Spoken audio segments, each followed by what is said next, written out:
Hi everyone. ఈరోజు partnership account discuss చేయడం జరుగుతుంది. ఫస్ట్ ఇంట్రడక్షన్ ఒకసారి చూడడం జరుగుతుంది. పార్ట్నర్షిప్ యాక్ట్ 1932 ఆమోదించడం జరిగింది. పార్ట్నర్షిప్ డీడ్ అనగా ఇద్దరు లేదా అంతకన్నా ఎక్కువ వ్యక్తుల చేత బిజినెస్ స్థాపించినప్పుడు అది పార్ట్నర్షిప్ డీడ్ అనడం జరుగుతుంది. పార్ట్నర్షిప్లో మినిమం ఇద్దరు వ్యక్తులు, మ్యాక్సిమం 50 వ్యక్తుల చేత బిజినెస్ స్థాపించడం జరుగుతుంది. సపోజ్ ఫర్ ఎగ్జాంపుల్ ఏ అనే వ్యక్తి, బి అనే వ్యక్తి, సి అనే వ్యక్తి, ఇలా ముగ్గురు వ్యక్తులు వారి యొక్క క్యాపిటల్ బిజినెస్లో ఇన్వెస్ట్మెంట్ అంటే బిజినెస్లో పెట్టుబడి పెట్టినప్పుడు ఈ బిజినెస్ని ఫర్మ్గా పిలవడం జరుగుతుంది. సో వ్యక్తిగత కారణాల చేత వారు ఈ బిజినెస్ నుండి అమౌంట్ అంటే డ్రాయింగ్స్ చేయడం అంటే అమౌంట్ తీసుకోవడం జరిగినప్పుడు అది దానికి వారు ఇంట్రెస్ట్ చెల్లించాల్సి ఉంటుంది. అదేవిధంగా అదనపుగా క్యాపిటల్ ఇన్వెస్ట్మెంట్ చేసినప్పుడు వారికి ఈ యొక్క ఫర్మ్ ఏం చేస్తుందని అనగా వారికి ఇంట్రెస్ట్ ఇవ్వడం జరుగుతుంది. అదేవిధంగా ఈ పార్ట్నర్స్ ఎవరైనా పెట్టుబడి పెడుతూనే ఈ యొక్క ఫర్మ్కి సంబంధించిన అంటే ఈ సంస్థకు సంబంధించిన బిజినెస్కి సంబంధించిన వర్క్ కానీ లేకుంటే పనిలో భాగస్వామ్యం తీసుకున్నప్పుడు వారికి శాలరీ ఇవ్వడం జరుగుతుంది. అదేవిధంగా కమిషన్ కూడా ఇవ్వడము జరుగుతుంది. సో మనకు క్లియర్గా అర్థమవుతుంది. పార్ట్నర్షిప్ డీడ్ ప్రకారము వారికి షేర్ ఆఫ్ ప్రాఫిట్ ఇవ్వడం జరుగుతుంది, ఇంట్రెస్ట్ ఆన్ క్యాపిటల్ ఇవ్వడం జరుగుతుంది, సాలరీస్ ఇవ్వడం జరుగుతుంది అండ్ కమిషన్ ఇవ్వడం జరుగుతుంది పార్ట్నర్షిప్ డీడ్ యాక్ట్ ప్రకారము. ఇన్ కేస్ డీడ్ యాక్ట్ లేనప్పుడు రూల్స్ మరొక రకంగా ఉంటుంది. అది మనము ముందు డిస్కస్ చేయడం జరుగుతుంది. ఇప్పుడు ఫ్లక్చువేటింగ్ క్యాపిటల్ అకౌంట్ డిస్కస్ చేయడం జరుగుతుంది. Fluctuating capital account under this method all the transactions related to a partner such as capital contributed by partner, interest on capital, interest on drawings, salary, commission to partner, share of profit or loss are recorded in capital account only. Because of this, the balance in capital account keeps on changing every year.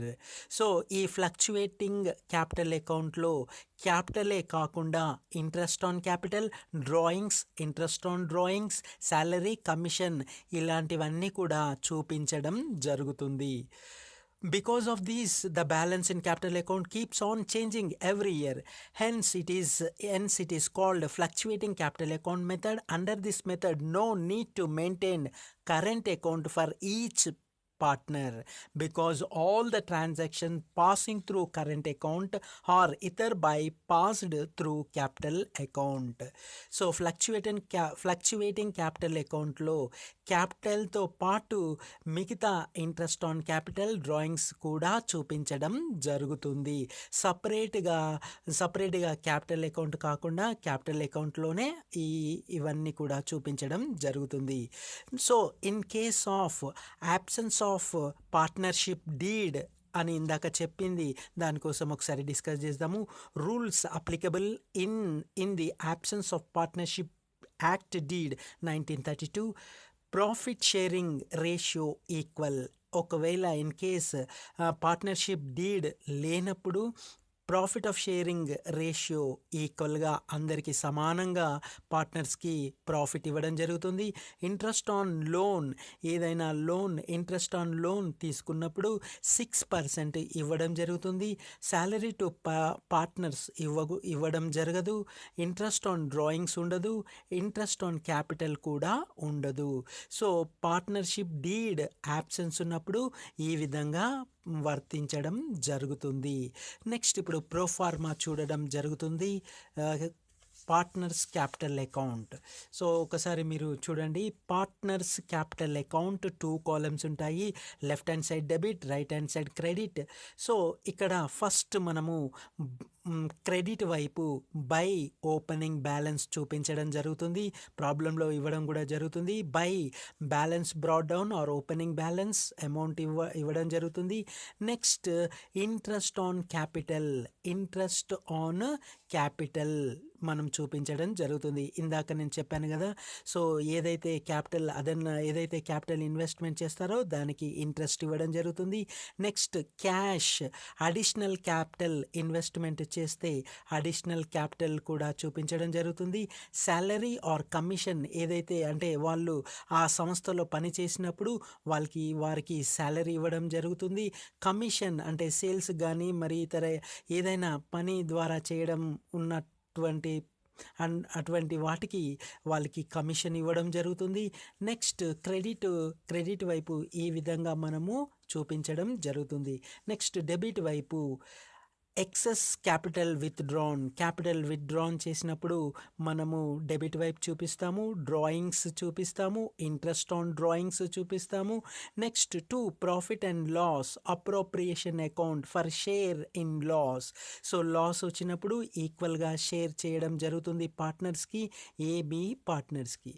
So మనకి సింపుల్గా గుర్తుంచండి, partners capital account prepare చేసినప్పుడు fluctuation అకౌంట్లో so drawings చూపిస్తాము, interest on drawings, profit, next balance brought down, interest on capital, cash, additional capital, salary, commission, profits distribution చూపించడం జరుగుతుంది. Next instead of preparing capital account for each partner separately, you may prepare 1 column for each partner capital account to maintain each partner in amount. అంటే నేను ఇక్కడ ఏం చేశానంటే partners AB ఒకే కాలంలో ఇక్కడ చూపించాను, కానీ పార్ట్నర్స్ క్యాపిటల్ అకౌంట్ మనము XYZ అనే 3 columns చూపించడం జరుగుతుంది. సో ఈ విధంగా ప్రొఫార్మా పార్ట్నర్స్ క్యాపిటల్ అకౌంట్ ఉండడం జరుగుతుంది. మనం కంపల్సరీ గుర్తుంచాలి. సో పార్ట్నర్స్ క్యాపిటల్ అకౌంట్లో ఏమొస్తుందంటే interest on capital, additional capital, salary, commission, profit sharing. Next debit వైపు drawings, interest on drawings, loss distribution to partners. ఈ విధంగా మనకి పార్ట్నర్స్ క్యాపిటల్ అకౌంట్ ఉంటుంది. Next profit and loss appropriation account.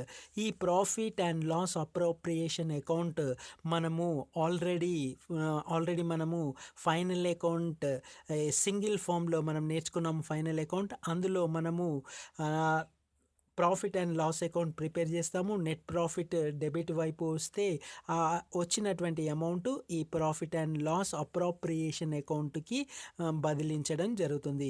అంటే ఈ profit and loss అకౌంట్కి ఇది కొంచెం ఎక్స్టెన్షన్ అన్నట్టు. So profit and loss account ఒక సింగిల్ ఫామ్కి ఈ profit and loss appropriation account extension. So ఒకసారి profit and loss appropriation account చూద్దాము. In partnership account profit and loss appropriation account is prepared apart from trading and profit and loss account. Profit and loss appropriation account is prepared after ascertaining the net profit or loss through profit or loss account. So ఇందాక నేను చెప్పినట్లుగానే ఈ profit and loss account final అకౌంట్లో మనం ఎలాగో prepare చేస్తామో వచ్చినటువంటి profit and loss అకౌంట్లో వచ్చినటువంటి నెట్ ప్రాఫిట్ ఈ ప్రాఫిట్ అండ్ లాస్ అప్రోప్రియేషన్ అకౌంట్కి క్రెడిట్ వైపు చూపించడం జరుగుతుంది. లాస్ అయితే డెబిట్ వైపు చూపించడం జరుగుతుంది. అదేవిధంగా profit and loss appropriation is a nominal account. నేను ఇందాక చెప్పినట్లు profit and loss appropriation account nominal account rule apply చేయడం జరుగుతుంది. Debit all expenses and losses, credit all incomes and gains, ఈ రూల్ అప్లై చేయడం జరుగుతుంది. This account is debited with interest on capital of partners, salary, commission, remuneration to the partners if allowed, and profit transfer to general reserves. This account is credited with net profit carried from profit and loss account. Interest on drawing, balance if any, may be net profit or loss and will be distributed to the partners as per their profit sharing. So ఇందాక నేను చెప్పినట్లుగా debit వైపు మనము loss loss చూపెడతాము, credit వైపు debit అంటే net profit brought down చూపించడం జరుగుతుంది. ప్రోఫార్మా ఒకసారి చూద్దాము. Profit and loss appropriation account for the year ending అని ఉంటుంది. డెబిట్ వైపు లెఫ్ట్ హ్యాండ్ సైడ్, క్రెడిట్ వైపు రైట్ హ్యాండ్ సైడ్. సో ఇక్కడ నేను ఒకే కాలం చూపించాను. పార్ట్నర్స్ XYZ అని ముగ్గురు పార్ట్నర్స్ ఉంటే 3 కాలమ్స్ మనం డ్రా చేయాల్సి ఉంటుంది. సో 1 కాలమే నేను డ్రా చేశాను. సో 3 కాలమ్స్ ఉంటాయి పార్ట్నర్స్ XYZ ఆ విధంగా చూపించడం. ఇక్కడ డెబిట్ వైపు మరి క్రెడిట్ వైపు కూడా 3 కాలమ్స్ పార్ట్నర్స్ క్యాపిటల్ అకౌంట్కి చూపించడం, అంటే పార్ట్నర్స్ యొక్క క్యాపిటల్ అకౌంట్స్ చూపించడం జరుగుతుంది. సో నెక్స్ట్ ఇప్పుడు ఫస్ట్ మనము క్రెడిట్ వైపు by profit and loss account, net profit brought down. Net profit అంటే ఫైనల్ అకౌంట్లో వచ్చినటువంటి నెట్ ప్రాఫిట్ మనం ఇక్కడ చూపించడం జరుగుతుంది. Next interest on drawings. Interest on drawings అంటే నామినల్ అకౌంట్ ఏంటి? Credit all incomes and gains. So credit all incomes and gains అంటే ఏంటి? Interest on drawing. So firm ఈ పార్ట్నర్స్ ఏం చేస్తారు? ఎక్స్ అనే పార్ట్నరు బిజినెస్లో అమౌంట్ ఇన్వెస్ట్మెంట్ చేశాడు. సో ఇన్వెస్ట్మెంట్ చేసిన అమౌంట్ ఇంట్రెస్ట్ చేశాడు. Interest on drawing. Interest on drawing అనగా బిజినెస్కి ప్రాఫిట్, బిజినెస్కి లాభం. అందుచేత మనము partners X, partner Y, partner Z వారి యొక్క డ్రాయింగ్స్ అని అంటే ఏదైతే అమౌంట్ బిజినెస్ నుంచి డ్రా చేస్తారో ఇంట్రెస్ట్ చెల్లించడం జరుగుతుంది. కాబట్టి interest on drawing partner X, partner Y, partner Z మనం చూపించడం జరుగుతుంది. Next by net loss. So loss మనము partner X, partner Y, partner Zకి షేర్ చేయడం జరుగుతుంది. సో ఇంట్రెస్ట్ ఆన్ డ్రాయింగ్స్ ఏదైతే అమౌంట్ డ్రా చేశారో పార్ట్నర్స్ బిజినెస్ నుండి, ఫర్మ్ నుండి వాటికి ఇంట్రెస్ట్ చూపించడం జరుగుతుంది. నెక్స్ట్ డెబిట్ వైపు చూద్దాము. డెబిట్ వైపు to net profit account, net profit or loss account, net loss brought down. Next to interest on capital. So ఇక్కడ ఇంట్రెస్ట్ ఆన్ క్యాపిటల్ అని అంటే ఏదైతే క్యాపిటల్ ఇన్వెస్ట్మెంట్ చేశారో దానికి ఇంట్రెస్ట్ రావడం జరుగుతుంది. Partner X, partner Y, partner Z. So అది చూపించడం జరుగుతుంది. Next to partner salary, commission, XYZ partner నేను ఇలా రాశాను.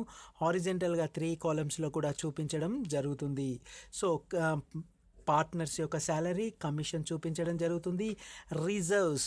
సో వచ్చినటువంటి ప్రాఫిట్లో నుండి కొంత అమౌంట్ రిజర్వ్ చేయడం జరుగుతుంది. సో ఆ రిజర్వ్స్ కూడా చూపించడం జరుగుతుంది.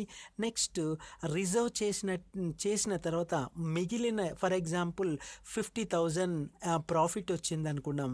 50,000 ప్రాఫిట్ వస్తే వీరికి 30,000 డిస్ట్రిబ్యూట్ అయింది అనుకోండి. సో రిమైనింగ్ 20,000 రిజర్వ్గా చూపించడం జరుగుతుంది.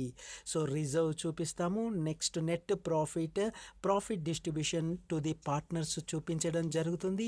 సో ఫైనల్గా ఇక్కడ మనం ఫైనల్గా అమౌంట్ చూపించడం జరుగుతుంది.